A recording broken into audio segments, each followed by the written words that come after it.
The ideas expressed in City Club forums are those of the speakers and not of the City Club of Cleveland, IdeaStream Public Media, or their sponsors. Production and distribution of City Club forums on IdeaStream Public Media are made possible by PNC and the United Black Fund of Greater Cleveland, Incorporated.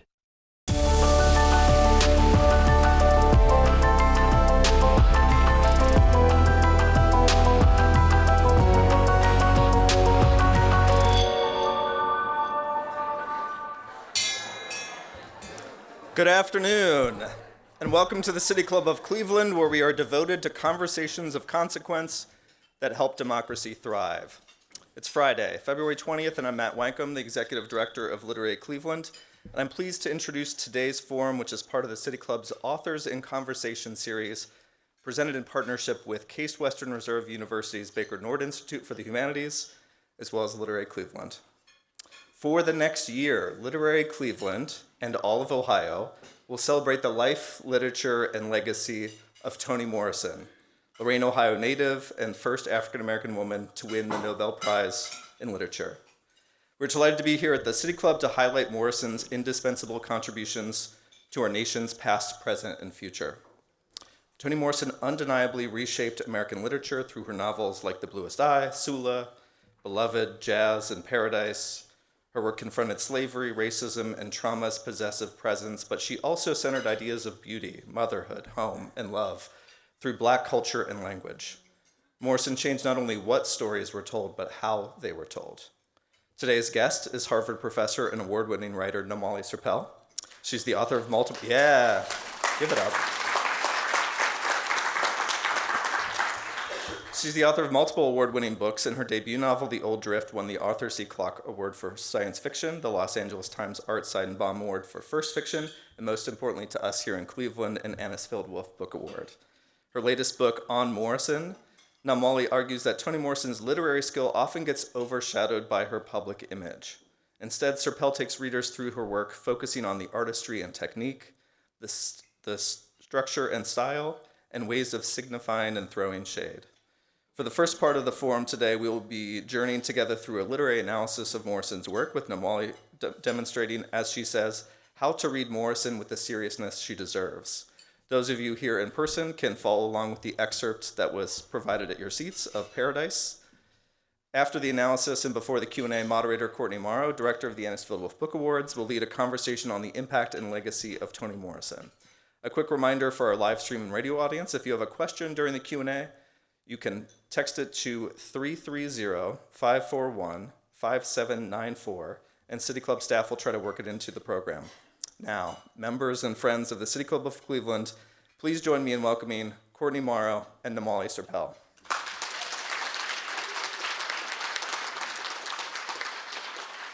Good afternoon, everyone. Thank you so much for being here and for having us here to talk about the wonderful Toni Morrison. So we're going to talk about my new book, which just came out this week. But first, we're going to hear some words from Morrison herself. We're going to read a passage from her novel Paradise, which, as Matthew mentioned, you should all have printed out in front of you. Then we'll look closely at it together. We'll dive deep into the language she's using, the images, and I'm excited to talk to Courtney as a poet about what Morrison is doing at the level of just the word. We want to open up what Morrison is doing at the level of form, which is the focus of my book. Just some context. Morrison published Paradise in 1997 after she won the Nobel Prize. She was asked in an interview around then why she had made the novel so difficult. And her response was, quote, "That always strikes me. It makes me breathless to be told that this is difficult writing." But I actually think this novel is very difficult in the best possible way. It's the third of Morrison's great trilogy, her philosophy of love, which is made up of Beloved, Jazz, and Paradise. I think Paradise is one of the most interesting books for us to read in relation to all of Morrison's work, because it is her deepest exploration of spirituality and faith, which for Morrison was as much about the complexity of the mind as it was of the heart and the spirit. One of the characters in Paradise says, "God is intelligence itself." The passage we'll be looking at comes from a description of one of the main characters in the novel, one of the founders of an all-black town called Ruby. Paradise tells the tale of 9 families who journey from the South to Oklahoma to found this all-black town, which has only 360 citizens. 360 is one of Morrison's wonderful ways of, that's the number of degrees in a circle, right? We already have an image of containment just in the number. Ruby aims to achieve Black racial purity through self-segregation. So no one is allowed to marry anybody outside the race. Ruby is built 17 miles from an old convent, which was once a gangster's mansion and that has now become a shelter for wayward women, for women on the run. These 2 communities, Ruby and the convent, end up in a conflict, or rather a war, which was actually Morrison's original title for this novel. I hope we can talk more about the novel as a whole, but I want us to zoom in on this passage where one of the founders of Ruby, Deacon or Deke Morgan, is driving through the town of Ruby, and he's worrying about how the youth in the town who have become excited by Black power, by the counterculture in the 70s, have threatened the stability of this all-Black community. He describes how he and his twin brother Stuart used to learn about Black culture and history from their ancestors, and how he hopes the citizens of Ruby can pass that knowledge on to their children. So, Courtney, do you mind reading the passage for us? You can follow along. Beyond, to his left, Deacon could hear school children group reciting a poem he'd learned by rote too, except he had had to hear Dunbar's lines only once to memorize them completely and forever. When he and Stuart had enlisted, there was a lot to learn, from how to tie an army tie to how to pack a bag. And just as they had in Haven's schoolhouse, they had been first to understand everything, remember everything. But none of it was as good as what they learned at home, sitting on the floor in a firelit room, listening to war stories, to stories of great migrations, those who made it and those who did not, to the failures and triumphs of intelligent men, their fear, their bravery, their confusion, to tales of love deep and permanent, all there in the one book they owned then. Black leather covers with gold lettering, the pages thinner than young leaves, than petals, the spine frayed into webbing at the top, the corners fingered down to skin.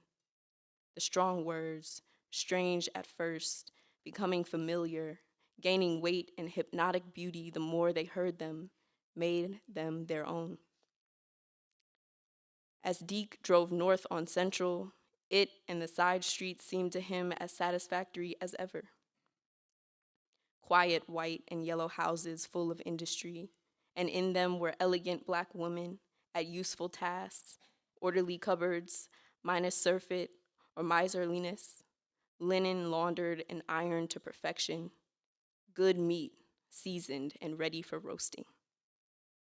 It was a view he would be damned if the idleness of the young would disturb. Thank you.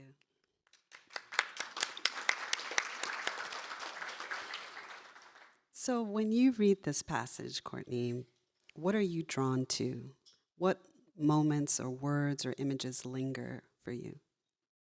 Yeah, so when I was getting my MFA, my teacher used to instruct me to find the heat in passages. And I usually did that for poems, but I think it also applies here. When I'm thinking about where the heat is, to me, it starts to build when Morrison begins to riff. There's this slight rhyme and assonance that happens with this listing of describing this book. Yes. Which is never named as the Bible, but when I read it, that's what I read it as.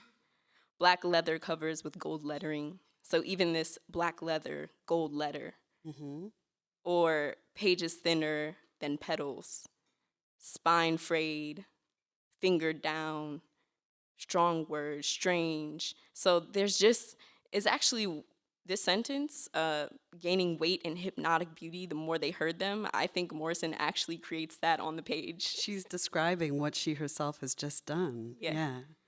I also notice this sort of balance between the delicate, pages thinner, fraying, webbing, and the strength of the words. The heft. And this contrast is really interesting to me, and I think it helps build this heat. And another area that I see a lot of heat is in that last line.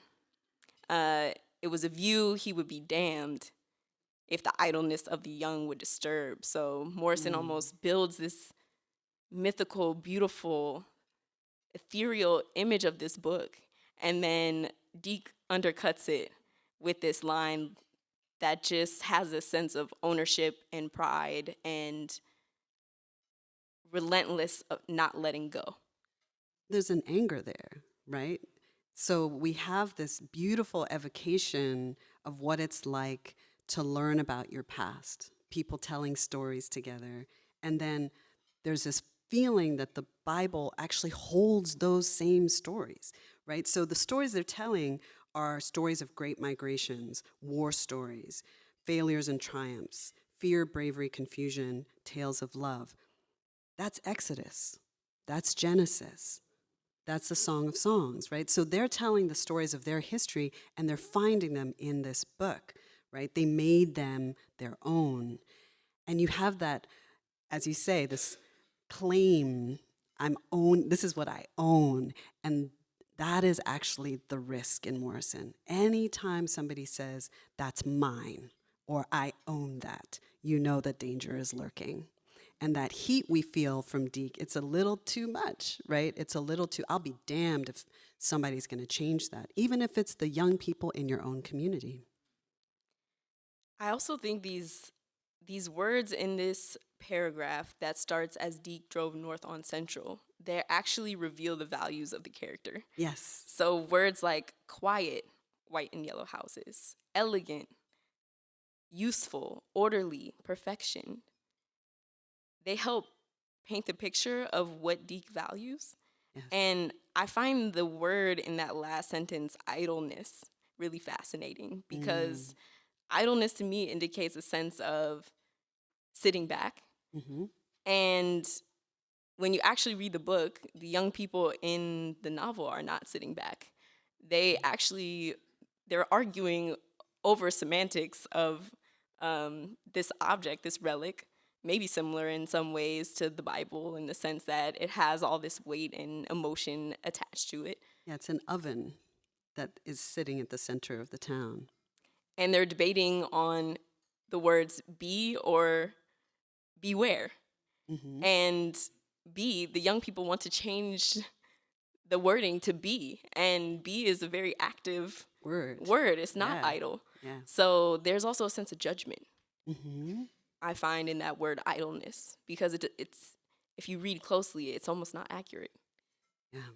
And this is one of those ways that even though this is a narrator telling us the story of Deke, we are still somehow in Deke's mind, right? So it's not Deke speaking to us directly saying, I feel this way, but her word choices, right? Like idleness, that's Deke's word, right? And he is misapplying it, I think, you're right, to the young people who want to change the motto that's inscribed over this oven, or they want to read it as be the furrow of his brow, meaning God. And the older generation say, no, it says beware the furrow of his brow, right? So do we treat God as an inspiration for our own fierceness, our own action, our own revolutionary power? Somebody spray paints a black power fist on that oven. Or do we want to have this older tradition that is much more about taking God as the protector, but also as the enforcer of the values of industry, quiet, respectability, right? That's what Deek is interested in here. His name is Deacon, right? I also think the start of the excerpt is also really fascinating. There's this distinction I think Deek is providing, which right away he's saying essentially, I only had to hear Dunbar's line once, and I knew it forever and ever. And yeah, there was a time where I had a lot to learn, but I was the first to learn it. Me and my brother were the first to learn it, and we learned it forever. And perfectly, right? He's supposed to have perfect memory. And that it's twin brothers, I think, is important in the same way that there was an older version of this town called Haven. Now we have Ruby. So we have two towns, right? This idea of reflecting perfection is really a big part of the way Morrison is constructing our ideas of Ruby. I also look at some of the words that repeat, and one that I'm noticing is just learned. You could hear school children group reciting a poem he'd learned. And then it goes on to say when he and Stewart had enlisted, there was a lot to learn. But none of it was as good at what they learned at home. And sometimes as a poet, I'm looking for those words that I can just pivot around. And that gives me such a great sense of play. And I feel the street Deek is writing around serves as this like flat surface that he can then go under and infuse all these memories, and learn almost becomes a pivot to new memories, which is interesting. I like this emphasis on learn because what we have here is a book, and we have a scene of children learning. We have the memory of his military education. And we have this kind of, as you say, there's a pivot there where is he the teacher or is he the student of this place? But it seems very clear that what is learned must be taught. The lessons of the past must be conveyed to the future. While that is, I think, a really worthy goal, and you can feel there's admiration in the way Morrison describes this, there's also a little bit of a question of, well, if you're just repeating what you learned and giving it to the next generation, where's the possibility for change or for progress or for something new, right, to operate in this world? Yeah, I mean, in some ways that is idle. That is static. That's the idleness, right? Yeah. It's funny because when I first read the sentences, none of it was as good as what they learned at home, sitting on the floor in a firelit room, listening to war stories, to stories of great migrations, etc. I really thought that these were stories of their own ancestors, because this novel really does span the course of Black history in the United States, and also a little Native American history. Yes. And I almost felt silly when the line after says all there in the one book they owned then, because what I read was so much more expansive than a book. Yeah, that's. I think there's a sense that they are telling their own war stories, but they're finding a kind of resonance or echo in the Bible, which I think is also what we're supposed to do when we read Morrison, right? We find resonance with the stories that she tells. But I think you're right that the expansion or the sense of range in these stories, war stories, stories of great migrations, failures and triumphs, fear, bravery, confusion, all there in the one book they owned. It's like all this has just gotten contained into this one box, right? And it's in a similar way, Deek and his brother have a desire to contain all of Black history in these towns, which are just as rigid and orderly, right? The streets, the houses, as the pages of a book itself. That's fascinating. Yeah, this line, the side streets seemed to him as satisfactory as ever. I kept thinking, you have to be a particular type of person to find side streets satisfactory. But also, I know that person. I know about 5 of them. And those streets are named after the disciples and apostles. And so the streets also are the Bible, right? The grid of the city and the grid of that book are the map of Deacon's life. I think a lot about this last line, idleness, and just the main tension in the novel. And to me, this question of how to build towards freedom. It's a question we're still asking right now. And I thought about a line I recently read in MLK's Stride Toward Freedom, which was an Anisfield-Wolf Book Award winner, where he writes something like, the person who believes that the path to racial justice is a one-lane road is the first to cause the traffic jam. Wow, that is perfect. That is a perfect line for this, yeah. It also conjured up something for me, Etheridge Knight, the poet, who has a poem called A Fable, and there's 7 prisoners, all African-American prisoners who are stuck in a prison, and each believe they know the way out. And they are adamant that this is the only way. And they spend all their time debating which is the way out, that they remain stuck.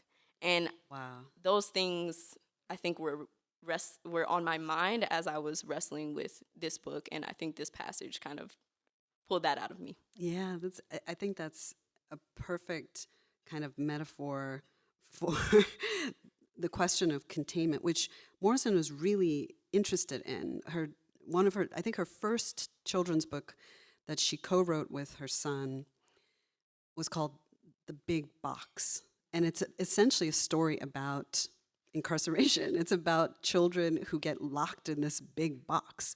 And they're asking about their own freedom. They're asking, how do you know what my freedom is? So this tension between the younger generation seeking freedom and the older generation seeking freedom is something she's always been interested in. And I think it manifests in this novel, interestingly, both as a conflict between this very orderly vision of a paradise, an all-Black utopia in Ruby, versus the convent, which is this unruly female space. And we know it's not racially pure because as Morrison begins this novel, she says, they shoot the white girl first. So we know there's at least one white girl, right? So there's a kind of war between these two versions of paradise that's very much being set up here. But I think what's interesting is within the paradise that is Ruby, there's also this conflict between the older generation and the younger generation. I think this might be a good moment for me to read how I interpret this passage in my book. You'll see that I echo some of the things that we've said here in this rich conversation.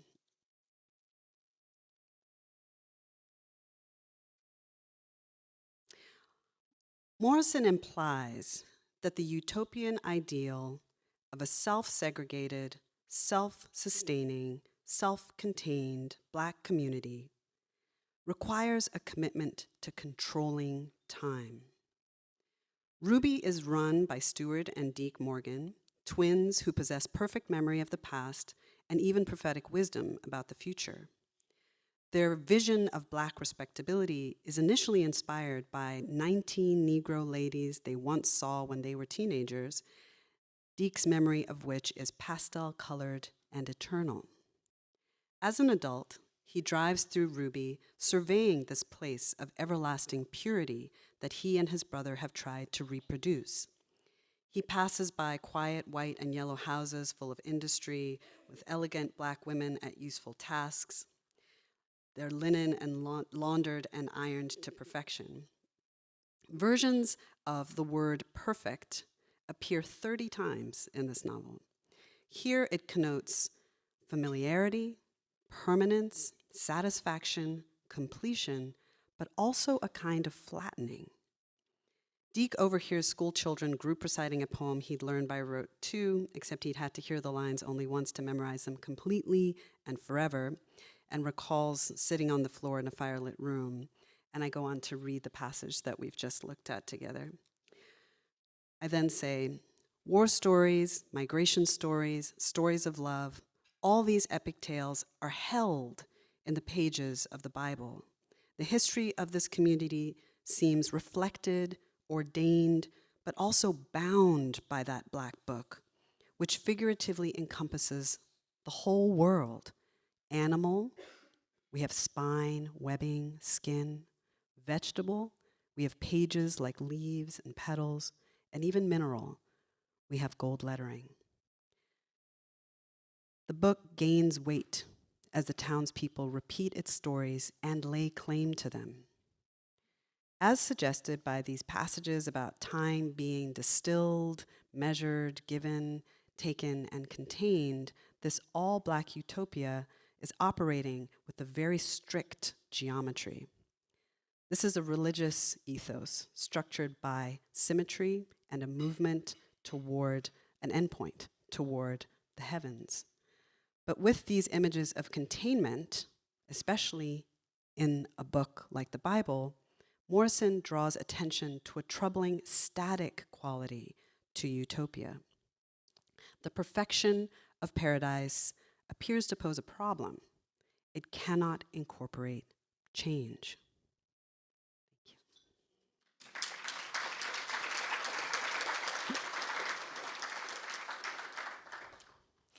So, Namwali, I want to open up the conversation a little bit to talk about On Morrison, which I want to do just some context setting because the book just came out this week. Yes. So we are incredibly lucky to have Namwali here in Ohio, in Cleveland. Oh, it's an honor to be here. So if you haven't picked up your copy, you need to. But let me just preface by saying this book is a stunning insertion into literary criticism. Thank you. It is an overview of Toni Morrison's entire body of work, from the novels that you know very well to lesser known works like her poetry and plays. And I want to read just a little bit from the first chapter. You write, the ultimate source of Morrison's famed difficulty was not, I would submit, her intersectional identity, her prickly personality, or her contrarian politics. It was this commitment to plumbing the depths of Black aesthetics, misunderstood, understudied, very complicated, very sophisticated, and very difficult in her writing. This is what I have set out to explore in On Morrison, with that jazzy twofold goal in mind, to be as demanding and sophisticated as I want to be, and at the same time accessible. And I want to emphasize that because I think this book is going to be an incredible companion text for readers who have been reluctant or scared or afraid or not sure how to enter this majestic figure, and for educators who are ready to push back, who want to insert this into their classrooms, but just don't know how. They now have a guide because this book goes chapter by chapter, really focusing on different texts. And I just can't wait to see what is going to happen, the reverberations. But I want to hone in on this concept of Black aesthetics. Yes. Because when I talk about this book being an insertion into literary criticism, I think you do an exceptional job of really explaining to people what the Black aesthetic is and how Morrison wields it.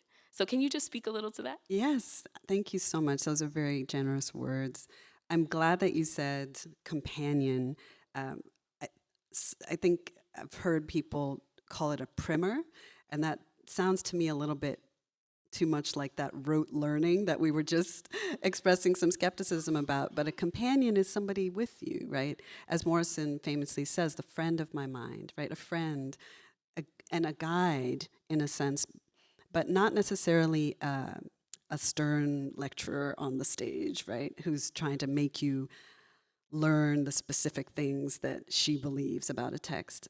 Morrison's texts have so many different possible interpretations that really the best way to think about teaching her is through a kind of conversation.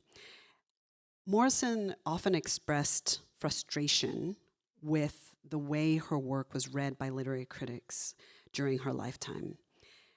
At the beginning, she was very frustrated by what she saw as a kind of sociological tendency to read the books as representative of the Black community. One of my favorite things that she does is she has this little thought experiment. She's like, imagine if I did this with a white authored book. I was like, well, this isn't an accurate portrayal of the white community. And she like laughs. She's like, it's a ridiculous question. So why is it applied to us all the time? Reading the work of Black authors isn't just about Black subject matter. It's about trying to access the riches of Black form. For her, specifically Black language was so key. And she's also taking from Black cultural traditions that she picked up in her kitchen, sitting, listening to her mother and her grandmother tell stories about the tar baby, for example, or listening to her father and her uncles and her brothers joke back and forth and play the dozens, right, signifying. These are things that are very familiar to people in a Black community as, oh, this is just what we do. This is just how we have fun. But for her, she was like, no, this is art. And I want to put this in my work. Not everybody was able to recognize that that's what she was doing. So she said, I yearn for a critic who can read me in the terms that I am familiar with, who know what I mean when I say chorus, when I say ancestor, when I say community, when I say signify, right? And I don't presume to be the person that knows everything that Morrison meant when she was doing certain things in her works, but I have knowledge on both sides of the equation. I'm a professor, like she was a professor. I've studied modernism the way that she did when did her master's thesis at Cornell on Virginia Woolf and William Faulkner. But I also, as an African woman, but also as an immigrant into Baltimore as an 8.5-year-old, I have picked up a lot of knowledge about Black cultural traditions that were really important to Morrison. So being able to integrate those two things in my classroom felt like a really exciting way to introduce students to the work. You know, you mentioned just the different types of tools that Morrison uses, and there's a line in your text that says, in Beloved, Morrison does not take possession of the master's tools, but she bends them, breaks them, and then uses them to reshape the house. And I really loved reading this section about Beloved, partially because Beloved was the Anisfield-Wolf Book Award winner. Yes. 5 years before Morrison won the Nobel, she won the Anisfield-Wolf Book Award. Amazing. And this was the same year that 48 Black writers wrote to the New York Times in protest of the fact that Morrison had not been critically received and, you know, remained a finalist for the National Book Award. And I've been thinking a lot about this idea of canon, which you write a lot about in here. This idea of Anisfield-Wolf Book Awards building an alternative canon. And I've been thinking about the utility of an alternative canon. And what does it mean? Does it mean that we're pushing away from the classics, or does it mean we're hopping back and forth and building a conversation? And what this chapter illuminated to me was that we have to push against this idea of empathy, of the Anisfield-Wolf Book Awards canon being a tool for empathy, because it doesn't stop there. And I wondered if you could just speak a little to this idea of the limits of empathy and how Morrison pushed past that. I wanted to say something first about her relationship to canons. Her lecture that she turned into an essay called Unspeakable Things Unspoken, she says in the essay, I originally titled this Canon Fodder, meaning because she has a long kind of exploration of the canon and the canon wars that were raging around her in the 80s there. And she's thinking about her own work, but a lot of it is thinking about how do we talk about trying to change the canon or create an alternative canon. And I think what's really interesting is that Morrison often gets associated with what we now call cancel culture, canceling. We got to cancel all those terrible white racist authors like Edgar Allan Poe or Mark Twain, who has the N-word all over Huckleberry Finn. And Morrison was like, no. She's like, we can talk about the way they use racial language, but she said, I am not going to do away with these great works of literature. She calls Huck Finn an amazing, troubling book. And she says the efforts to censor it are putting a Band-Aid over a gaping wound. It makes much more sense to talk about that wound than to try to paper it over. And so I think it's really important to understand for Morrison, she was part of the canon, but it wasn't like a kind of, I am asserting myself I'm putting myself up as a candidate to be included in the canon, right? That third word in diversity, equity, inclusion. It was like, I sit with Shakespeare and he winces not, to quote Du Bois. She writes a play called Desdemona, and she's asked, do you feel daunted writing back to Shakespeare? And she's like, no. And I think that is the kind of attitude that I find so bracing, but also breathtaking. It's a redefinition of greatness, right? So it's, this idea that we have to only teach certain texts is something I think she would push against, but it's not about replacing, and it's about adding, having more conversations and having more engagements with the canon. I think because Morrison, she studied at Howard and HBCU. Actually, she wanted to study the Black characters in Shakespeare at Howard when she was a student, and she was discouraged from doing that by her professors who were teaching at a historically Black college. It's a very interesting thing to think about. And then, cut to decades later, she writes a whole play that's writing about the white character in Othello. It's a wonderful, I think, anecdote about Morrison's relationship to canonicity.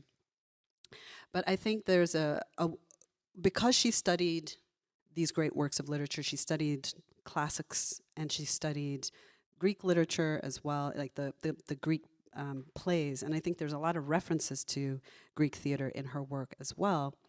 I think there's a sense for her that there isn't only one way that art can affect community.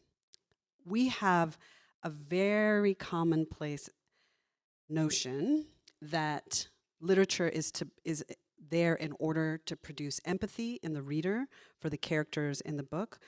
And because Morrison wrote about Black people, she said, when I think of people, I think of Black people. That's my default. There's a sense that, she wrote these books in order that we empathize with Pecola Breedlove or empathize with Setha in Beloved. But actually for Morrison, it's much closer to a much older understanding of what literature does, which is not trying to produce identifications or relatability that then make you treat people in your life better, but rather it's to expose the conflicts and contradictions and complexities in order to raise questions that then the community debates, right? So it's actually a communal form for her that's much more like what Greek tragedy was for. The Greek tragedies were performed in the city, and the citizens came and they watched these horrible things happen on stage, and then they talked about it. That, for her, I think, was much more the mode. And she links it back to the role of the African folktale, which does the same thing. It doesn't give you the moral of the story. It doesn't say, this character was a good person, even if they did something bad, and you should feel okay. But the whole point is, I'm going to stage for you something very complex and intractable even. And then I'm going to turn to you and say, well, what do you think? Right? That's a very different model than the empathy model.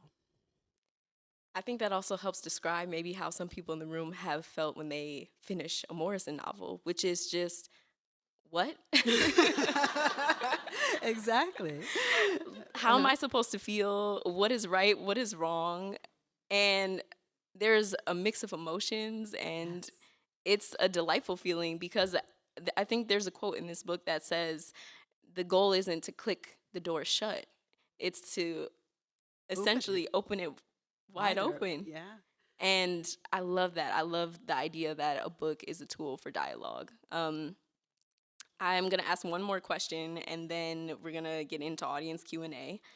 But one thing that I feel hasn't been talked about yet about this book is that you also leave these trail of gems of how Morrison has impacted you, not as a literary scholar or an educator, but as an author yourself, as a fiction writer. So if you don't know, Namwali Serpell did win the Anisfield-Wolf Book Award for The Old Drift, which won in 2020, and it tells the story of Zambia across 3 generations of families, and it's this epic novel. And I am hoping you can just speak right now to how Morrison has influenced you as a fiction writer. Thank you so much for that question. I mean, there's ways that influence work without you even knowing it. And there's some spooky things that I realized as I was doing the research for this book. One example is that Morrison wrote a play called Dreaming Emmett. And there isn't that much information about what inspired her to write the play. Most of what we now know is in the archives. There was a rumor for a while that the play had been destroyed. It turns out we actually do have copies of various drafts of the play in the archives. And in an interview, one interview that she gave around that time, she said that she was inspired by something that happened to her where she was sitting in an airport, and she saw a young black boy kind of like playing, just like the way he was walking, the way he was moving, just felt like filled with joy and this kind of rambunctious energy. And she said, for some reason, I just imagined, like, what if that life was stopped short by a bullet?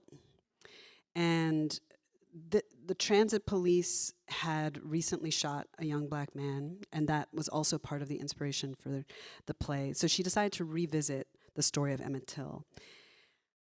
When I read that interview, I felt this sort of spooky feeling, like I said, because there is a scene in my second novel, The Furrows, where a young black man is in an airport and he gets shot.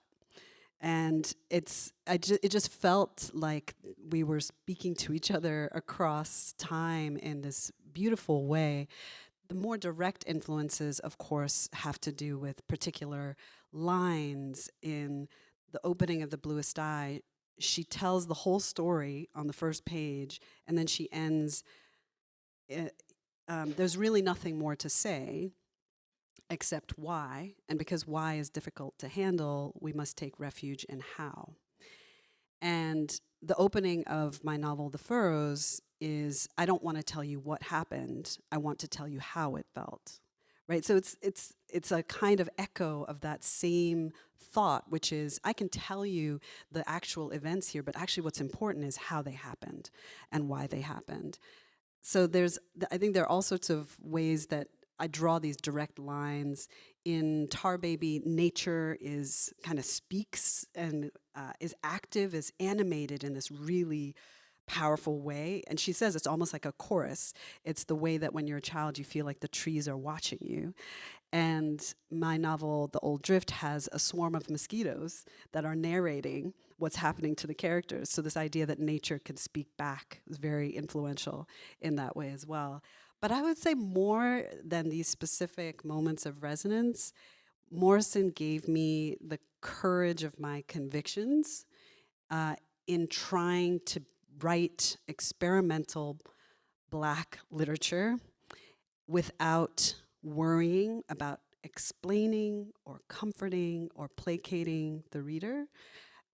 She has this short story called Restatif, where she doesn't identify the racial identities of the two main characters, but we know one of them's black, one of them's white. But we just never find out which one is which. And that refusal to tell you this character is black or this character is white, I did in a short story called Company. And the editor was really annoyed. The editor was like, I assumed these characters were white. And I was like, I don't know why, because I didn't say anything. And she was like, well, I need you to identify them somehow. And instead, I just identified the other characters, you know, because I was like, it feels to me like a kind of imposition that I no longer have to do that kind of explanation. I don't have to hold your hand because Toni Morrison didn't, right? So, and I think that's been the biggest influence for me, is the courage.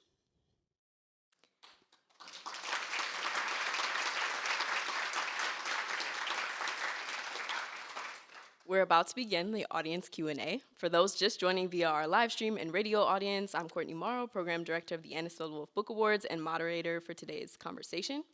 I'm joined by Namwali Serpell, author of On Morrison, who is here with us today as a part of a year-long celebration in partnership with Literary Cleveland to celebrate the life and contributions of award-winning Ohioan Toni Morrison. We welcome questions from everyone, City Club members, guests, students, and those joining via our live stream at cityclub.org or live radio broadcast at 89.7 WKSU Idea Stream Public Media.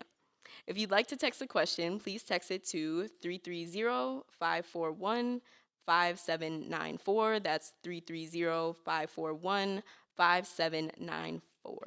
And City Club staff will try to work it into the program. May we have the first question, please? Hi, good afternoon. We have a text question. If you've never read Morrison, which book would you recommend starting with? You might have a different answer than I do, Courtney, but I would say Sula.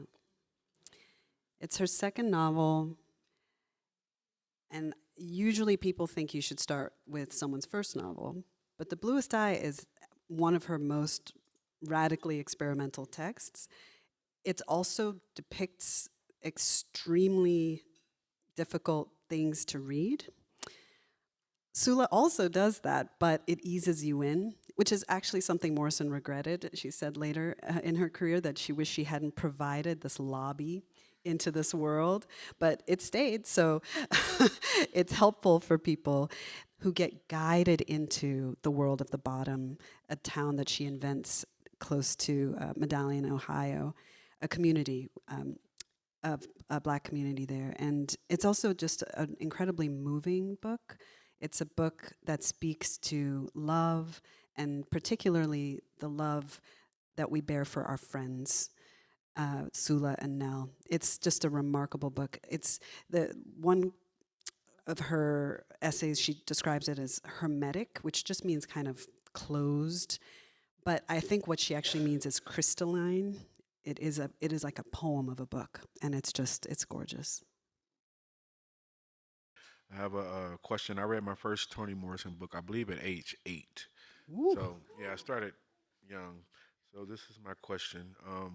And this is for the young man who will pick up one of Toni Morrison books. Yes. As a young black man reading Toni Morrison, I found myself wrestling with how black men are portrayed in her novels. Sometimes tender, sometimes wounded, sometimes complicit in harm. How should black male readers reconcile the images of black male masculinity in her work with the dominant stereotypes we've inherited from both white society and patriarchal expectations? And in your view, how does Morrison's refusal to write from the white gaze or from a traditional male gaze reshape what black masculinity looks like on the page? Thank you for that question.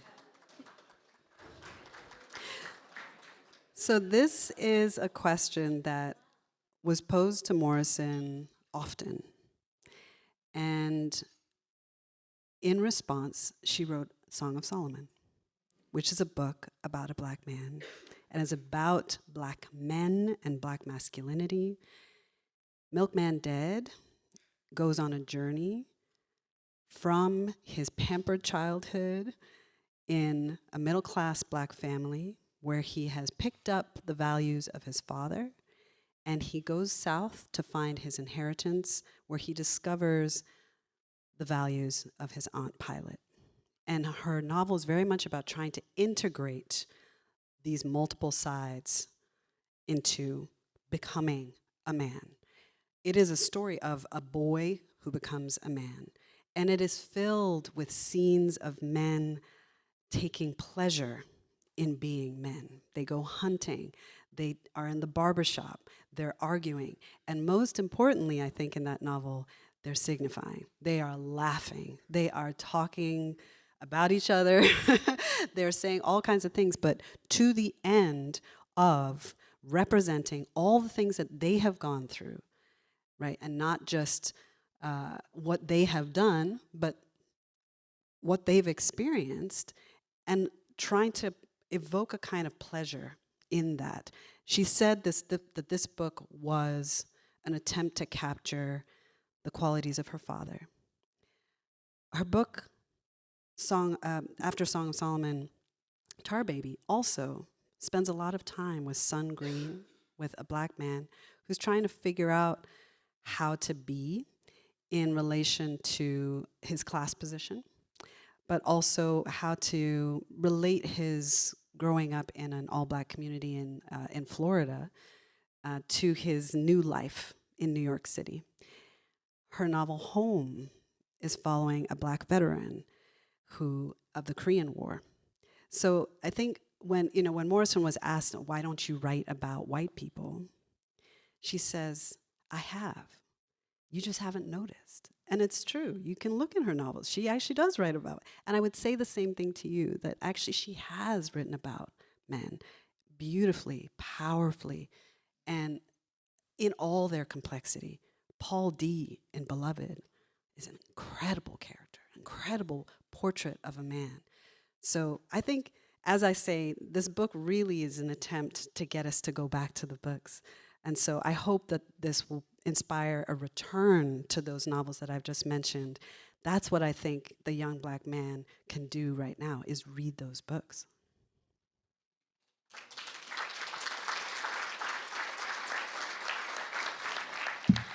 If migration is one of her themes, Yes. do you think her work might be relevant to a person who is immersed in today's controversies about immigration? That's a very good question. I think Morrison's interest in migration can be seen in her depiction of the Great Migration, right, of Black Southerners to the North in the early 20th century in jazz, where she's describing people who grew up, a couple who grew up in the South coming to New York City for the first time. And the sense of excitement, the sense of thrill is very much about moving from the rural to the urban, from a kind of different, older, slower time to that fast-paced city. But it's also, they're crossing the Jim Crow line, right? They're crossing into a freedom that they haven't had before. And the restrictions that Black people underwent in the South are not so different from the restrictions that immigrants face when they come to this country, right? The refusal to allow people to vote, for example, right? That's something that happened to Black people too. So yeah, I think there's absolutely relevance in the sense of when you're in a place where you're denied certain rights of citizenship, and you are trying to get to a place where you will have those freedoms, those rights, something you can see across all of her work. Morrison was very interested in international politics as well. Her essays in The Source of Self-Regard will give you analogies between the Black experience and the experience of immigrants across the world. She's very interested in others and how we treat others as they come into our communities. She has a book called The Origin of Others. So I think absolutely there's relevance there. As a painter, have you seen the perfect portrait of Toni Morrison? And if not, I'm curious about what both you and Toni would think its elements would include. And it may not even be her face, based on the descriptions that you've shared with us today? There's a beautiful drawing by Carol Walker that graced the cover of The New Yorker when Morrison passed. I think that's a really wonderful picture. There's also a painting of Pilate, her character from Song of Solomon, and even though it's a picture of the character, it feels like it could be a portrait of Morrison. She's wearing a kind of Afrocentric cloth, and she's got this dark skin, and she's got her earring, and there's a boldness to it and a strength to it. Have you seen other portraits that? I would just say, after reading your book, what I realized is the best portrait is, to me, her own works, her body of work that she left for all of us. And yeah, you helped illuminate that for me. So Thank you.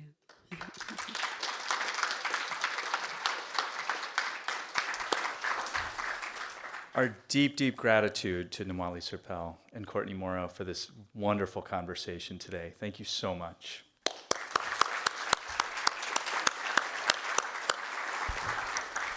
I'm Dan Moulthrop, Chief Executive here at the City Club. Forums like this one are made possible thanks to generous support from individuals like all of you. You can learn more about how to become a guardian of free speech at cityclub.org. Our forum today is presented in partnership with Case Western Reserve University's Baker Nord Institute for the Humanities and Literary Cleveland. It's also part of our Authors in Conversation series, which is presented with support from Cuyahoga Arts and Culture and Cuyahoga County Public Library. Have a wonderful weekend. We're adjourned. For information on upcoming speakers or for podcasts of the City Club, go to cityclub.org.